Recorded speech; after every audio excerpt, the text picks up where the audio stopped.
Welcome back, guys. Kirby, question for you. If you had the opportunity to work at somewhere, so 9 to 5 job, this is, a day job, to work at Mhm. somewhere to be and you would be happier, but the catch is you take a $20,000 pay cut. Would you do it? Now, I know you don't have to right now, but let's say, you're in a position where you're maybe someone just trying to get their finances straight. They're trying to get out of debt, trying to pay off credit cards, things of that sort.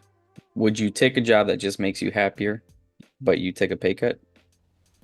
Alex, you be acting like I can't relate to the common man. I know exactly what you meant when you said that question. Uh, uh, but no, would I take a pay cut so I could be in a place? So let me just rephrase that. Would I take a pay cut to be in a place where I'm happy? Like with the old adage, if you're happy what you're doing, you never work a day in your life. Right. So that's your question. It's a great question because people have that dilemma all the time because people are conflicted with should I be happy or should I get the money and be a little bit miserable? For me, no, I'm not taking a pay cut. I want to be in the most miserable, high paying place possible because it gives me a motivation. It gives me a motivation to say I need to do whatever it takes that I am not dependent on the job one, but I don't have to take the BS if I don't want to. We have never been a proponent of telling people, "Oh, go make a lot of money, then quit your job, and then go and do whatever you want to do." We're all about just making work optional.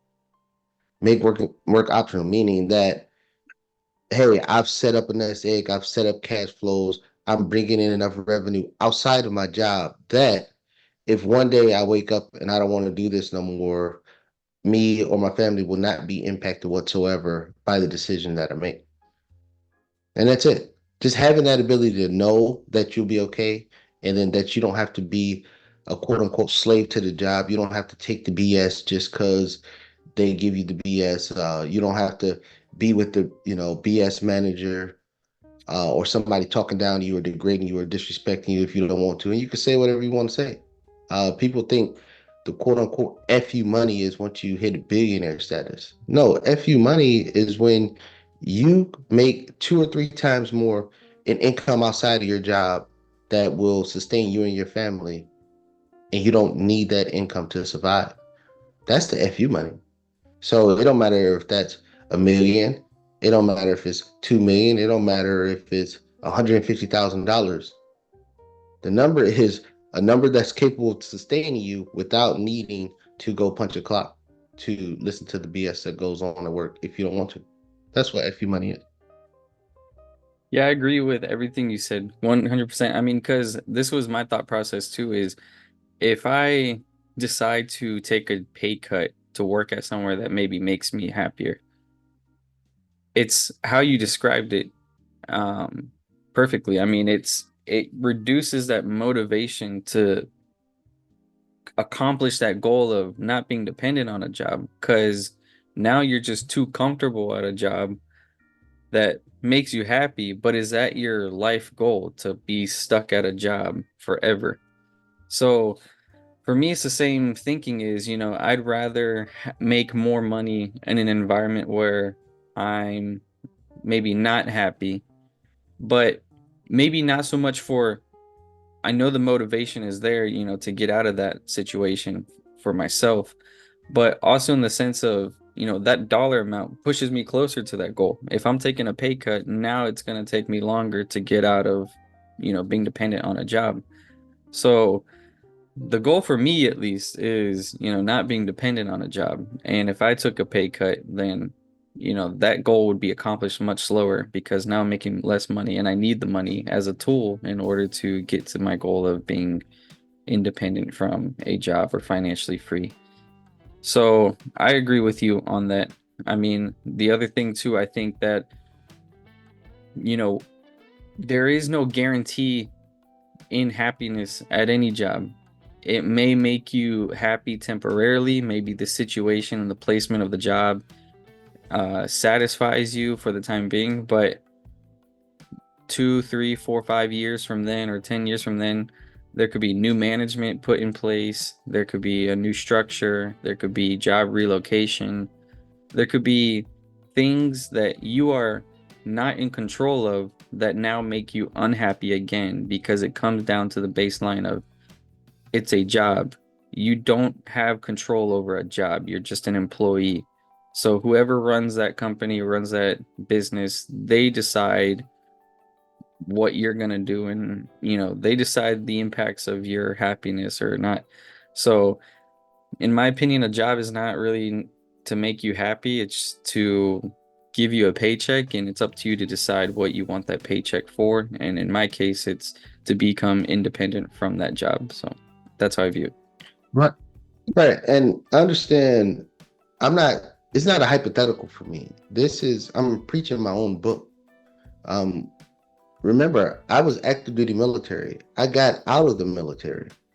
And then I was living in a civilian world, no more waking up at 3 or 4 o'clock in the morning doing CQ duty, no more going to deploy and spending, months and over a year away from my family, deployed to hostile environments where it's 140 degrees Fahrenheit in the daytime, and then in the wintertime it's cold as hell, and you still got to go out there, you still got to pull guard duty, you still got to go on mission, you still got to eat crap food.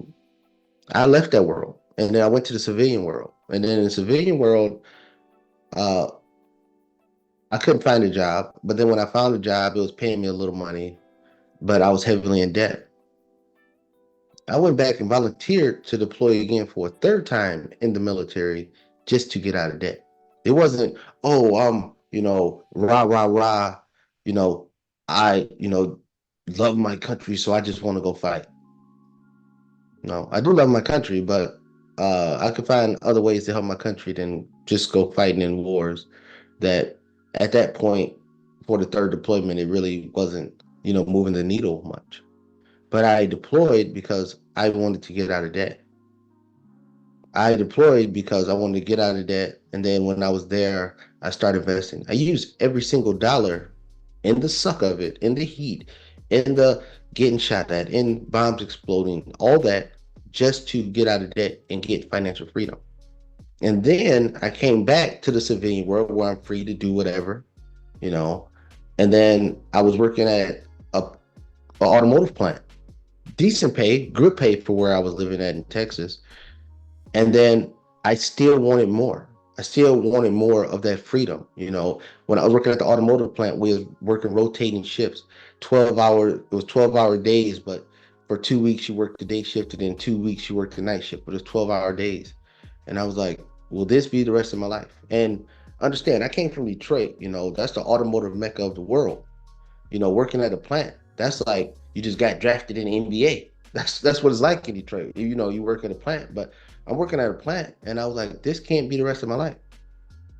So again, I volunteered, and I left on my birthday.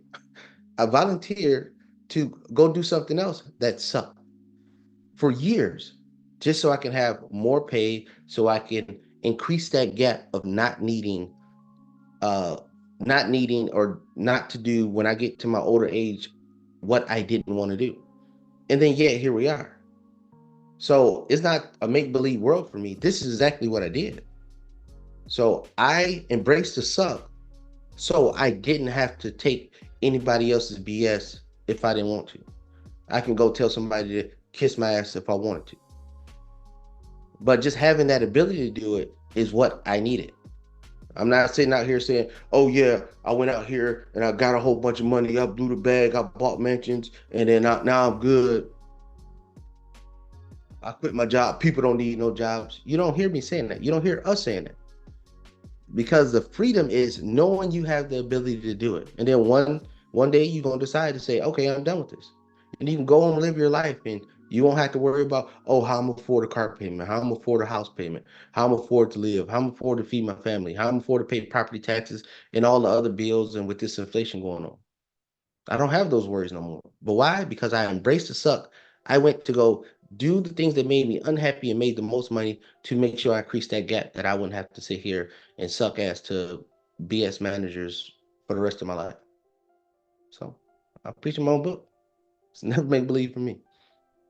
Yeah, and in my case too, it's the same thing. I mean, my job has always fluctuated whether I'm happy or not there, but in the end, it's the same goal. It's the motivation of, pushing myself to the point where I have enough cash flow outside of work in order to sustain myself plus have a surplus to continue to reinvest.